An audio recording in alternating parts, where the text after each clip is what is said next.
We were under crazy deadlines, forced us to work nearly round the clock in the beginning because it was a very high profile project and it had every local official, politician, everybody wanted to be a part of this. We were a lead project. We were adding 750 jobs. It was a $130 million project. So there was a lot of attention on it. It was a very high profile project. And for us, right out of the gate, we had to do everything possible to make it happen. And I'll never forget the construction manager, the late Jack Hulka, said, James, how long is it going to take you to do site plans? And this is a 400,000 square foot expansion on 33 acres. And I told him probably about 8 weeks. He said, in front of everyone, owners, directors, engineers, I need it in 4 weeks. I need these site plans in 4 weeks.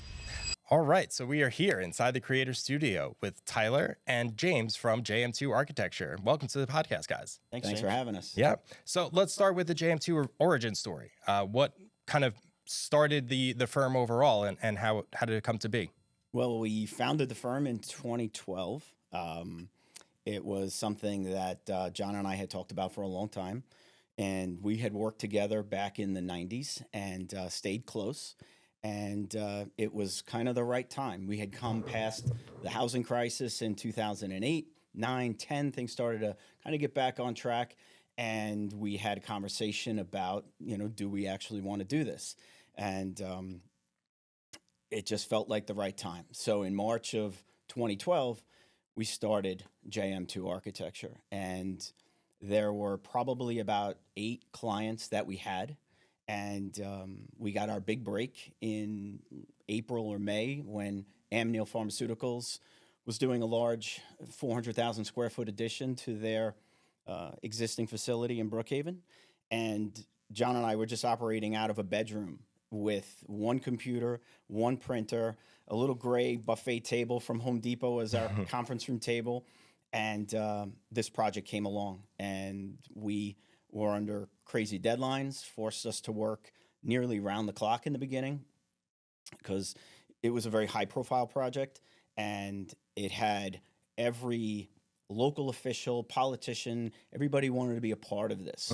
We were a lead project. We were adding 750 jobs. It was a $130 million project. So there was a lot of attention on it. It was a very high profile project. And for us, right out of the gate, we had to do everything possible to make it happen. And I'll never forget the construction manager, the late Jack Hulka, said, James, how long is it going to take you to do site plans? And this is a 400,000 square foot expansion on 33 acres, recharge basin, sanitary, drainage, the whole bit, our own sewage treatment facility. And I told him probably about 8 weeks. He said, in front of everyone, owners, directors, engineers, I need it in 4 weeks. I need these site plans in 4 weeks. So, here we are, brand new to the, JM2, brand new. And we said, okay, 4 weeks. I left the meeting thinking, wow, this is going to take a lot of overtime. And John would come to the house I had in Wading River at the time at 8 a.m. He and I would work until 2 a.m. He left. I stayed up until 4 a.m., slept for 4 hours, and started the process over again. And in 4 weeks, we were able to get these site plans done because, like I said, there was a lot of attention on that project. It wasn't just us. It was,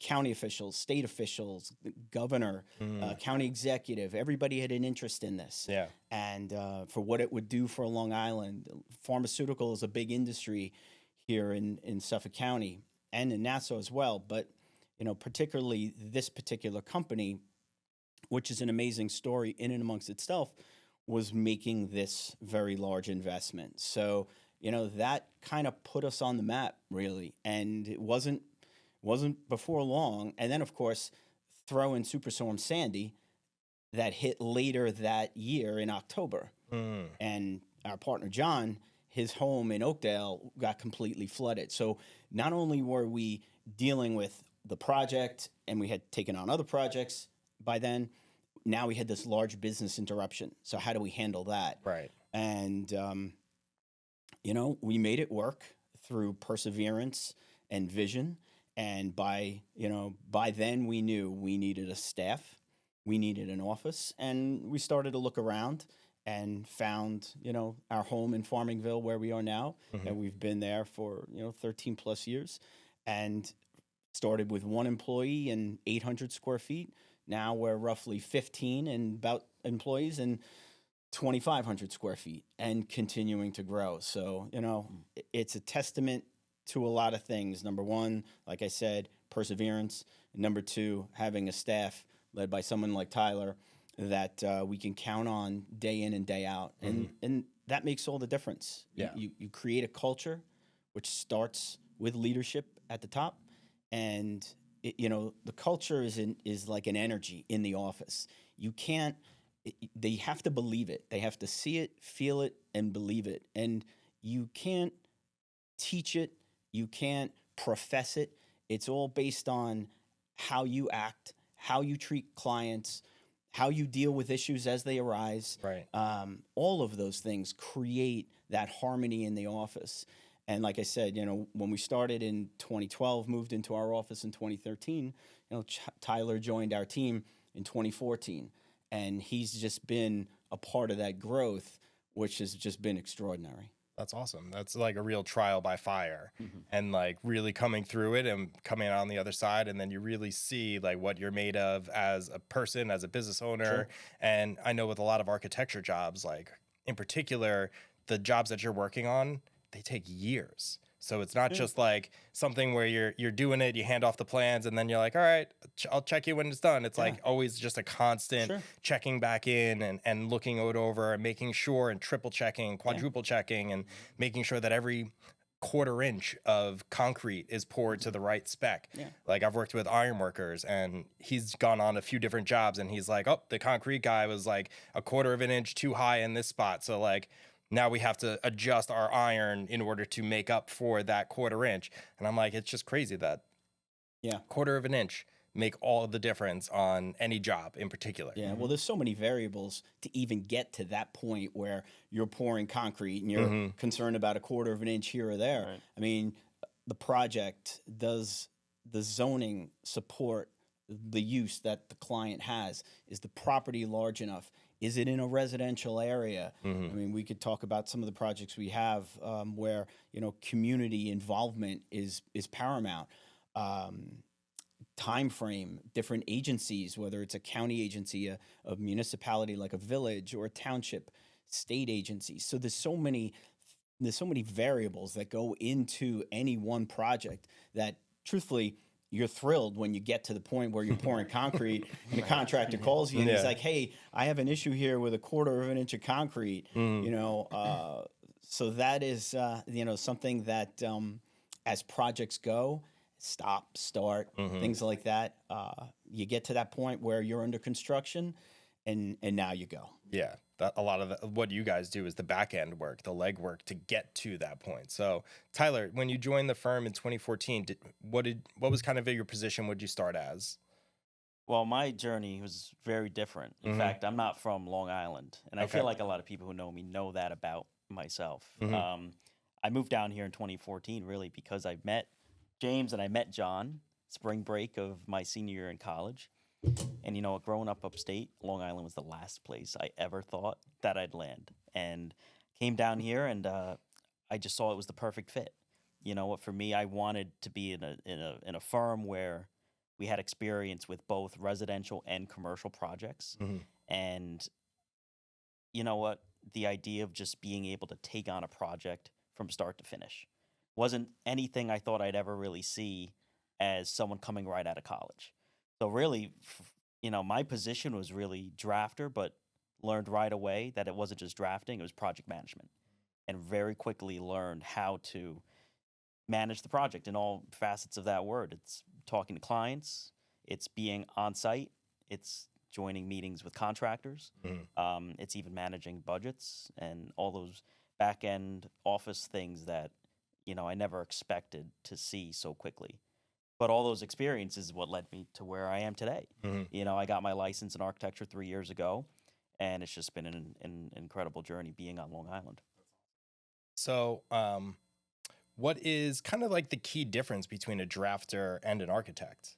I mean, that's just something that We- I've always wanted to know. We get that question all the time. Yeah. In fact, a lot of clients who come through our door or give us a call, they may have hired a drafter first. Mhm. You know, they may come to us with a set of plans from a drafter.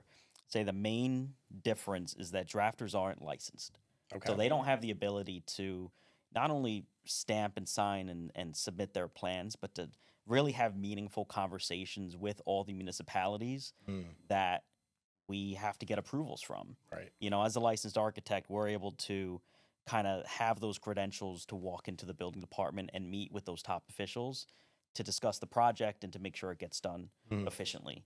And certainly a drafter isn't someone who's going to be able to do that. Sometimes it helps to have plans that may have been done by a drafter. It gives us an idea, a good starting point to what that design maybe intent might be. But they're only going to get you so far. Right. A philosophy that we've always had is, and we tell this to new employees, the more responsibility you show us you can handle, the more responsibility we will give you. And we always want our employees, regardless of their stage in development, we always want to empower them. We always want them to feel excited, feel like, you know what, our employers are not right over our shoulder all the time, controlling every line we draw. We want them to become well-rounded architects. So we give them that flexibility where they want to go out onto a site, you can go out onto a site. Want to do a networking event, you want to introduce yourself around. There's no, you know what, you're a drafter, so thus you may stay here. Now, of course, their role is to, in fact, draft. However, we never want, going back to the culture again, we always want our employees to grow. And the confidence they gain, the more they grow, the more they feel like they're really a part of this industry, the better off they'll be. And that is a philosophy, John and I, one of the first things we thought of when we were doing our business model in 2012 was, this is the type of office environment we want to have. And we came from an office, he and I, that the lead architect was more of a sole proprietor, but he was very controlling. He was a very, very good architect. Nuts and bolts. Our drawings were always very detailed. They almost kind of mimicked shop drawings. They were so detailed. But there were certain things that he did in the office that we felt wasn't the right path for growth of the employees. We had in the office high turnover. Why? Because the employees in this office became somewhat disenfranchised, and they felt like, you know what, I'm not reaching my full potential. Yeah. So when we did our business model in 2012, we outlined what our plan is going to be. Now, mind you, that business model changed 100% in 2013. And then in 2014, it changed again. And we rewrote that model, that business plan, probably 6 or 7 times. Yeah. Until probably 2018, 19, where we finally were like, okay, this is going to sustain for a few years. But, you know, business in our industry is ever changing, whether it's the technology, the software, the codes, just the way that municipalities operate. So for us, you know, having young people like Tyler and Thomas and Amanda and Brian in our office and Bill and so on, they keep us at the forefront while John and I focus on business development, Right. bringing in new work, meeting different people, meeting new developers, you know, brokers, people who will kind of build relationships with that will continue to bring the work in. They are always focused on new technology. Certainly now AI is a big part of any industry, especially ours. So, you know, it is always super exciting. It is never dull, but we always want to make sure that our employees have everything they need in every way to succeed. And that's great, because I know for me, in my personal work experience, I've worked for a number of people that same thing, were brilliant in what they did, but just did not create a great environment. And it was more for me as an example of what I don't want to be, as opposed to like, this is the person that's like my mentor and like, I want to do everything that they did. And it's great that like you kind of changed the plan along the way. Yeah. Because if you didn't, then that would be almost the same thing as that previous person that you worked for, because he probably had a plan. Yeah. and just never adjusted, never went with Oh, the no, never times did. or Never did. realized like the different class of people that were coming in, you know, and Tyler is more my generation. We operate in a different way Oh, yeah. than even the generation behind us, you know? So it's like sometimes I'm still learning with the younger generation on like how to talk to them and communicate with them. What's Yeah. the best way to get my point through to them while also still maintaining like the integrity of the business overall. Sure. And like, these are the things that I expect, but also what can I do to help you? Right. So, I mean, you guys work on a wide variety of projects across like the commercial and residential space. So, I mean, how does the creative process differ between some commercial projects versus like a residential project? Well, certainly residential is a fiercely personal project. It is someone's home. It's where they live. It's where they play with their kids, you know, twin boys, you know, so you have a little playroom and a nursery and all those things. So, you know, residential takes on a significantly more personal level where you're actually designing someone's kitchen, their bathrooms, you know, where are they going to have, you know, fun moments with their families and Right. things like that. Whereas commercial, you know, commercial is a little bit more regimented. You're dealing with people who are operating a business and they're in that business, their 9 to 5 job. And whether they want to renovate their building or put an expansion onto it, they have a very strict criteria of what they want. I need X number of offices, conference rooms, lunchroom. I need open space, warehouse space.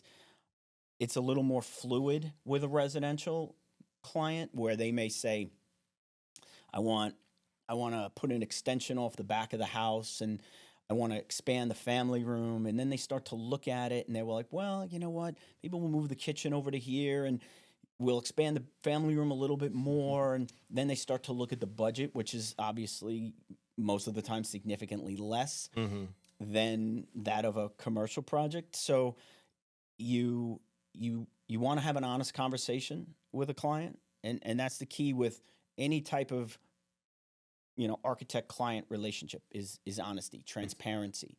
You know, if we know there might be a delay, a lead time, we want to be honest with them. By the same token, we want to know from them, what's your budget for the project, so we don't go beyond, you know, what they can afford. And a lot of times they themselves really might not know. And it's a little bit of a, like I said, it's fluid. It's a little give and take, where you kind of need to focus in on the preliminary drawings, you know, the first phase, and then maybe we'll put some preliminary budgets together. And now all of a sudden, are we aligned with what they can afford, or do we need to scale back a little? So, you know, like I said, it happens in commercial and residential, primarily residential. But, you know, we are a very diverse firm, and we have been since day one. Commercial, residential, industrial, hospitality. We do a lot of pharmaceutical work. That has been what we've been cultivating for almost 30 years. We've done a lot of work in the city. So, you know, for us, all the clients are very, very special. Yeah. It's the enjoyment of working with them. Being a part of their journey is really what is the greatest joy. Seeing what they have built, okay? And it might be a small 30,000 square foot space that they have, and now they're going to expand into a 100,000 square foot building. So they entrust us to be a part of that journey that they are going on. So while it's not residential, it's very exciting. And commercial projects with those clients often lead to their residential projects. So Yeah, and also goes back to James's first point about being a full service firm. And what does that mean for our clients? Well, when we look at any one residential or commercial project in whichever municipality it may be in, town, village, county, whatever office we're dealing with, we know how to guide them and kind of we set our order of operations, if you will, of what plans need to get done first and how we can make sure we guide them if they maybe want to expand in a certain direction. Well, maybe that's not permissible by the county where it is by the town. So we can start to see how that design comes to fruition. Right. So, I mean, what would be kind of like the biggest benefit of bringing in an architecture firm like early on in the process? You know, some people, I'm looking to build a new home? You know, do I find the builder first? Do I find the architect first? Kind of walk me through that process of It the usually benefits. will start, it could start a bunch of different ways. It could start with a real estate broker. It could actually start with an attorney. The real estate broker and the attorney are working on possibly buying somebody a piece of property Right. that they want to put a building or a house on, you know, and then they'll engage with a contractor. Contractor will say, well, I could give you budget numbers, but until you actually have a working set of plans, it's going to be really hard for me to put a bid or give you an exact number for what this project will cost. Right. So then, whether it's the broker or the attorney or even the contractor, they'll say, why don't you speak with a local architect who will guide you through the process? So then that client will come to us and we'll sit in our conference room and just have a basic conversation about what they want to build, the property, where is it located, you know, what is the use, what is the zoning. Hopefully by then the zoning meets their use and they haven't bought a piece of property that now has to go through a change of zone. Right. You laugh, but that has happened. I could imagine that happening a whole lot in my more career than, where the attorney allowed the property to be purchased. It was an existing building. Fire marshal came and said, you're not permitted, your use is not permitted in this zone. So we had to do a change of zone, which is a long process. So, you know, that's the when you think of the benefits of speaking to an architectural firm first, as Tyler said, it helps you kind of set the process. You say, okay, you know, what agencies do we have to go to? What is your use? Is it a restaurant? Okay, we have to go to planning. We have to go to the building department, fire marshal. We have to go to the health department. We have to go to food control. You know, certain other uses require certain approvals from other agencies. And depending on where the property is, you may have DEC, or if it's pharmaceutical, it could be EPA. Well, there's many different things. So as a person who is going to endeavor to put up a building or even a house, you want to know what the right path is, how long that path is going to take. Certainly after the pandemic, when lead times for something as simple as a couch was 20 weeks. Yes. Or refrigerator. Our reps were telling us from, who was it, Sub-Zero. It's a year and a half to get a refrigerator. Yikes. So in terms of transparency, you had to be very honest with your client to say, listen, just want to give you a heads up. We're going to try to strategize, okay, and get this project going for you, but these are the things you could expect. Right. We did a commercial building. Tyler was the architect on. It was a small, I wouldn't say a small building on Horse Block Road for a client we had done a building for previously. But typically, we would, when we design the building, we design the structure and so forth. We did the steel bar joists almost first. So he could order those because it was a long lead item. So now, you know, that would be something that would happen further on in the process. But because of what was happening in the world and lead times being what they were, we had to come up with a strategy, okay, to think kind of outside the box so that when he did get his building permit, those bar joists, which are a long lead item any time of the year, would be ready for him. So things like that, you always have to be aware of. It's, you know, I will always say it's a very fluid process for sure. Yeah. Are there any kind of like specific permitting challenges that you faced recently and like kind of overcame? Like, can you give me an example? I mean, there are challenges every day Yeah. with permitting, you know, but another reason to have an architect on board early is we can have those conversations with those who are issuing permits. So kind of going back to your last question, we do a service called feasibility studies, where we may not know right away if does this site yield enough parking spaces for your new use? Is it going to work with the county in terms of sanitary density? And all these kind of technical things we have to figure out first will help you get a plan on paper so we can have conversations. That always goes a long way with getting building permits at the end of the day. Even before you start doing construction documents or really big design plans, it's let's meet with the council person in that district and let's just have a conversation. Yeah. What do you think of this plan? What do you think of the use? Is this going to work for the community? And that helps alleviate some of those permitting issues. Right. But I think one good thing that really came out of COVID in the town perspective is a lot of the applications are online now. Not only are the applications online, the filing is online. Right. So it's a little easier to log onto the town portal, submit everything digitally, than to wait online for an hour just to be turned around and say, okay, you're Make missing this this, change, this, and make this change. So Mhm. it has gotten a little easier, but certainly with the code changes every year, Right. and just the towns are just never easy. But that's why you have us to help navigate that process. And to your point about getting approvals, a lot of it also depends on the type of project it is. You know, are we going for a variance? Is that variance going to be something that the neighborhood is going to have an issue with? I spoke about Amneal Pharmaceuticals, that large expansion.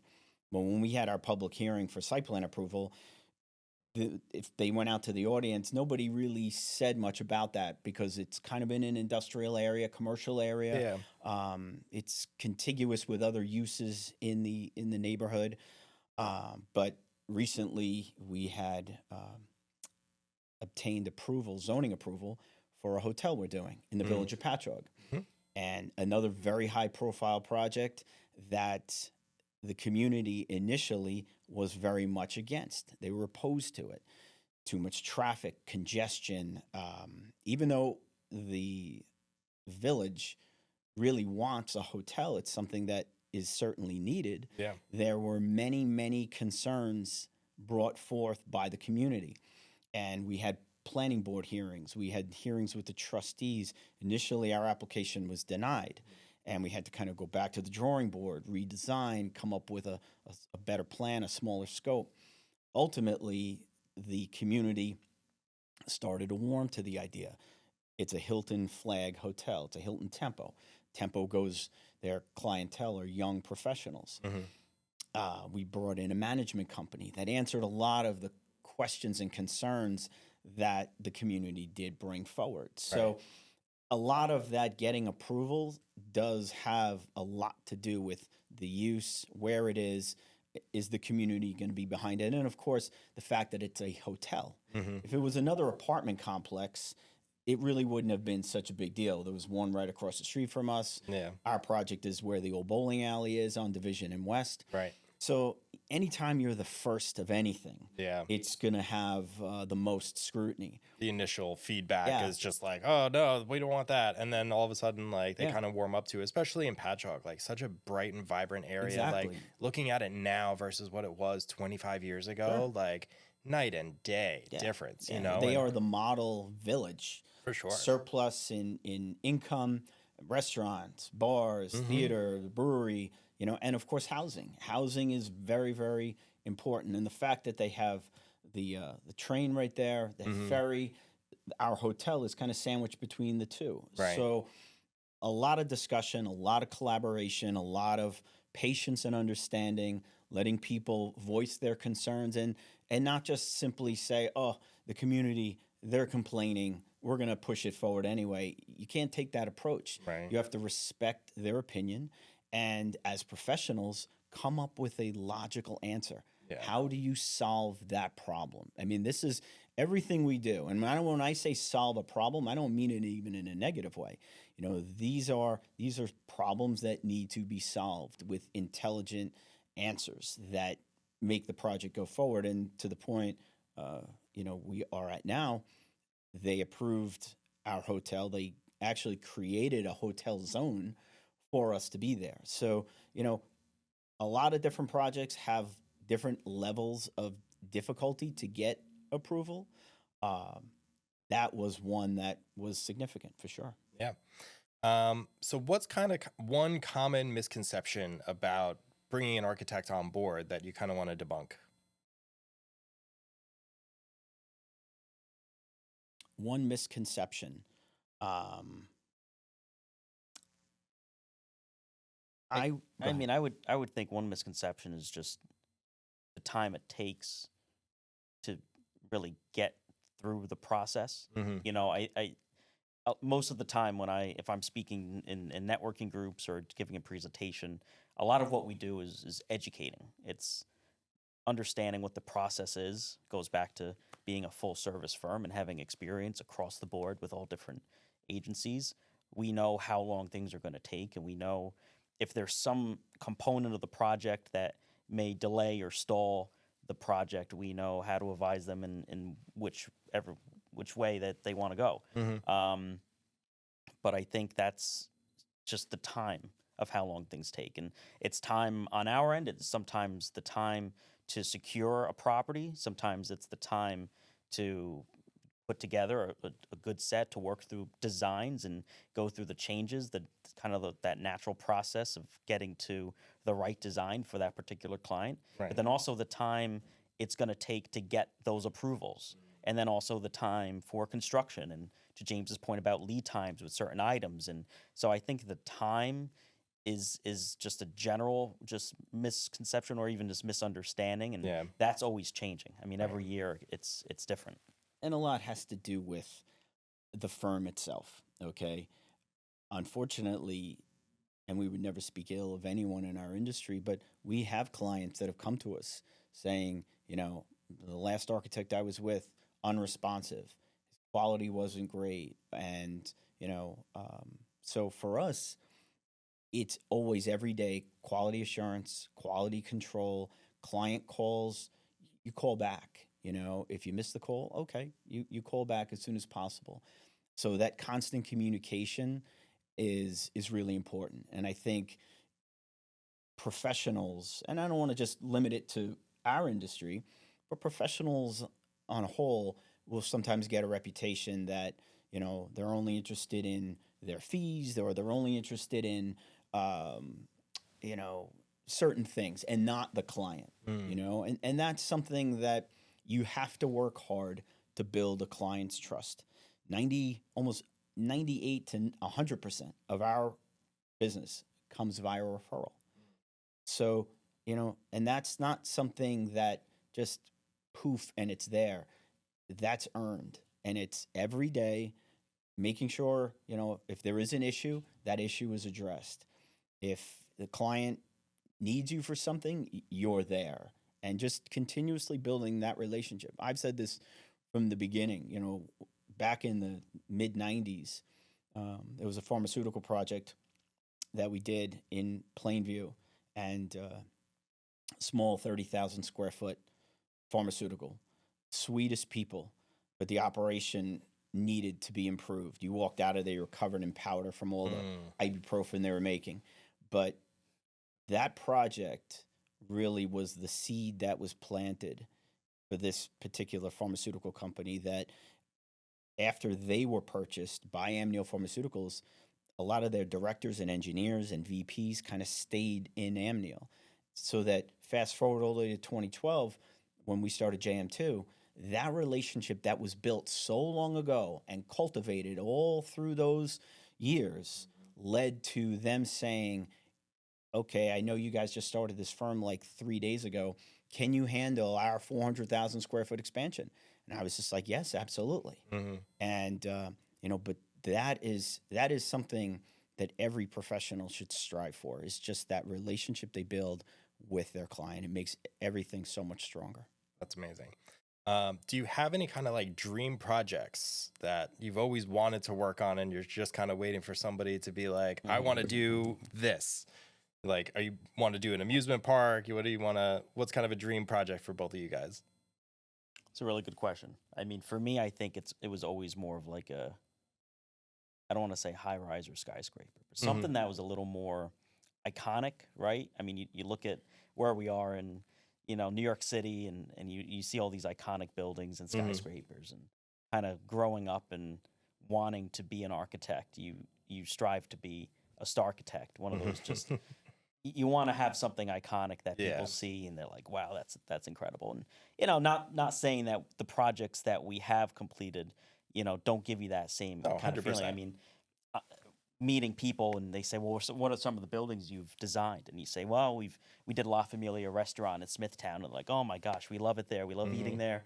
Well, we did Unique Fitness in Holbrook, and oh my gosh, I work out there every single morning. So people use our designs, and they use our kind of the experiences we create in our buildings. So you get that satisfaction and that joy of hearing that. Yeah. But as a student and as someone growing up, I was like, wow, you know what? It'd be incredible to design a high-rise building, and not saying that we couldn't. That's the goal, right? To Yeah. I mean, keep you growing. know, a high-rise building would be great if the zoning permits it, unless, of course, we went into the city. Right. I would say that, you know, like every project to me is like a child. Okay, they're all babies. They're my babies. But moreover than any one particular project, and we've been very fortunate. You know, we've had the pharmaceutical projects, the hotel, you know, redefined meals. We've had Mariano Rivera as our client. I would say more important than any one particular project is being able to work with certain people in our industry.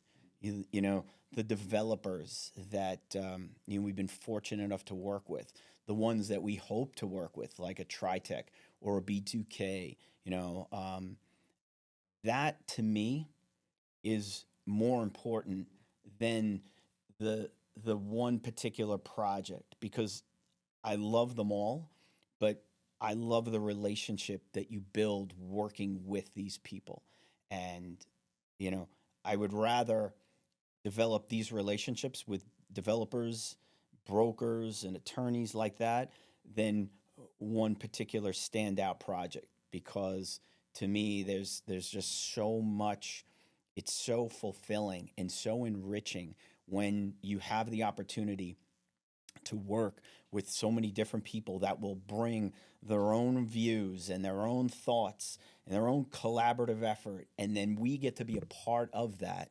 It's the most extraordinary feeling in the world. It really is. Yeah. And then the project itself, you know, is that much more successful because of that collaborative effort by everyone on our Right. team. The project is the bonus, essentially, that after like getting the relationships and meeting all those people. Oh yeah, and like absolutely. developing those friendships. All right, cool. Where can people find your website and your information? Well, we're on all the social media accounts, so you can find us at www.jm2architecture.com. We're on Instagram at JM2ArchitectureDPC, Facebook and LinkedIn at JM2Architecture. All right, perfect. Thanks for coming in, guys. I really Appreciate it. Thank you appreciate for it. having us. It was Thank great. you so much. Pleasure. All right.